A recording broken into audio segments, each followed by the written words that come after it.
c'est Mystique et aujourd'hui je vous retrouve pour vous présenter le manga Little Witch Academia.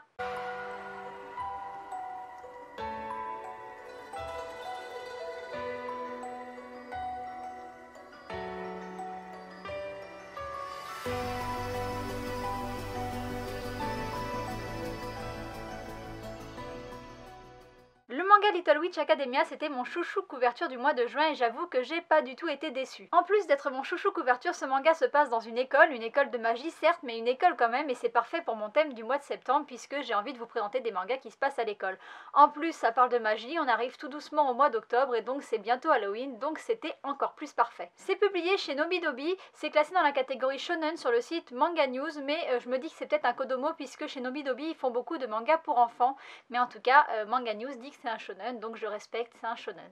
A l'origine, ce manga, c'est un animé qui est réalisé par les studios d'animation Trigger et notamment l'auteur Seiyo Yoshimari. Le manga est bien sûr supervisé par le studio d'animation et le créateur de l'œuvre originale, mais il est réalisé par Keisuke Sato qui a fait un autre manga et je crois que son autre manga est aussi sur des histoires de magie, mais je n'en suis pas sûre parce que c'est pas publié en France. Le manga a été publié à partir de 2017 au Japon et il est terminé en 3 tomes. En France, il a été publié à partir de juin 2018. Il y a un seul tome de sortie, le tome 2 devrait sortir en novembre et pas encore de date pour le dernier tome. Le manga est principalement en noir et blanc mais il y a quelques pages de couleur au début. Chaque tome coûte 7,20 € et c'est tout ce que je dirais pour la présentation. Le manga se passe dans une école de magie qui s'appelle Luna Nova. L'école existe depuis très longtemps mais pour la première fois à la rentrée, ils vont accueillir une élève qui n'est pas issue d'une famille de sorcières et cette élève c'est Ako, l'héroïne du manga. Ako, elle est fan de magie depuis qu'elle a vu un spectacle d'une magicienne qui s'appelle Shiny Chariot quand elle était toute enfant.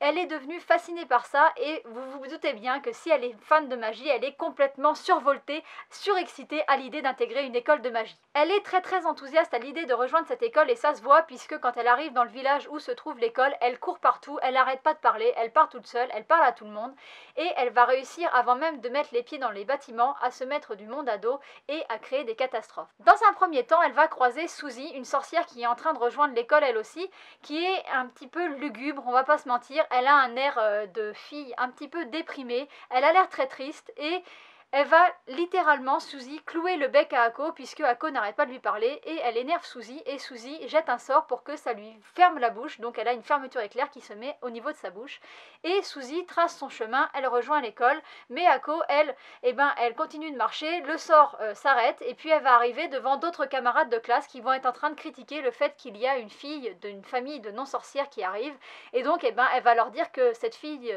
issue de famille de non-sorciers, c'est elle et donc les filles vont un peu se moquer d'elle, vont partir pour l'école et Ako va se retrouver toute seule dans un bâtiment en fait où pour rejoindre l'école il faut faire voler son balai magique. Mais Ako, elle n'a pas de pouvoir et puis elle n'a pas de balai, donc elle se demande comment elle va faire pour réussir à atteindre l'école. C'est à ce moment-là que va arriver Lotte, une jeune petite sorcière très timide qui elle est en train de monter sur son petit balai, mais Ako, elle était en train d'essayer d'escalader le bâtiment pour rejoindre l'école et elle va tomber sur le balai de Lotte et ensemble, elles vont essayer de rejoindre l'école, mais une catastrophe n'arrivant jamais seule, Ako va projeter Lotte et elle-même dans une forêt ensorcelée remplie de monstres et Suzy va se retrouver là aussi. Et c'est comme ça que va commencer son année à l'école. C'est donc des débuts un petit peu folkloriques qu'elle va vivre Ako à l'école, mais c'est à l'image de sa scolarité parce que Ako elle est survoltée, elle n'arrête pas d'enchaîner les catastrophes et les bourdes, et c'est ça qu'on va suivre dans ce manga. Alors je n'ai aucun regret à avoir choisi ce chouchou couverture parce que effectivement la couverture est très belle, les illustrations couleurs à l'intérieur sont un petit peu moins jolies, mais les dessins sont assez sympas, par contre ça reste très simple. Comparé à l'animé, j'ai regardé quelques épisodes de l'animé et donc du coup je suis un petit peu en avance par rapport au manga. Et oui, j'ai regardé un animé. Alors je sais, il y en a qui vont me dire mais on t'a dit de regarder tel ou tel animé qui était géniaux et toi tu regardes un truc où t'achètes le manga en plus, ça sert à rien. Mais j'ai craqué, voilà, c'est sur Netflix et du coup j'ai envie de regarder et j'ai pas été déçue. Donc voilà, les dessins dans l'animé sont vraiment très beaux, très colorés, exactement à l'image de la couverture. Par contre les dessins dans le manga restent très simples, beaucoup de fond blanc, il n'y a pas beaucoup d'hyper beaux paysages et puis c'est pas coloré comme la couverture.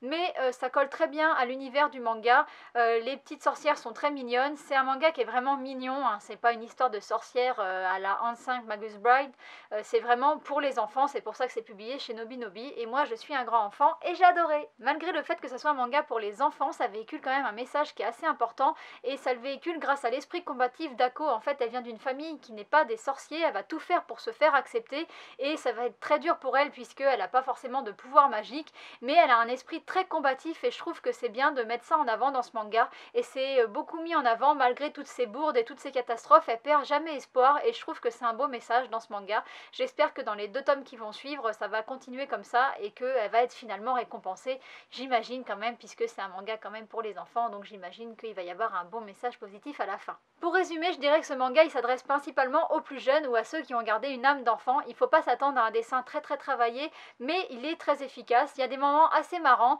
et un beau message qui est véhiculé par ce manga, donc je le conseille à ceux qui ont gardé une petite âme d'enfant et qui aiment bien la magie. J'espère que je vous ai donné envie de le découvrir, même si je sais que certains ne seront pas du tout intéressés par ce type de manga.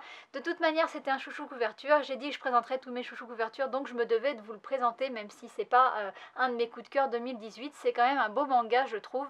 Aucun regret de l'avoir acheté, aucun regret de l'avoir lu, et je continuerai d'acheter les 2 tomes qu'il me reste, et je pense que je prendrai plaisir à les lire. En tout cas, j'ai pris plaisir à vous faire cette vidéo, j'espère qu'elle vous aura plu et je vous dis à bientôt pour une prochaine. Bye bye.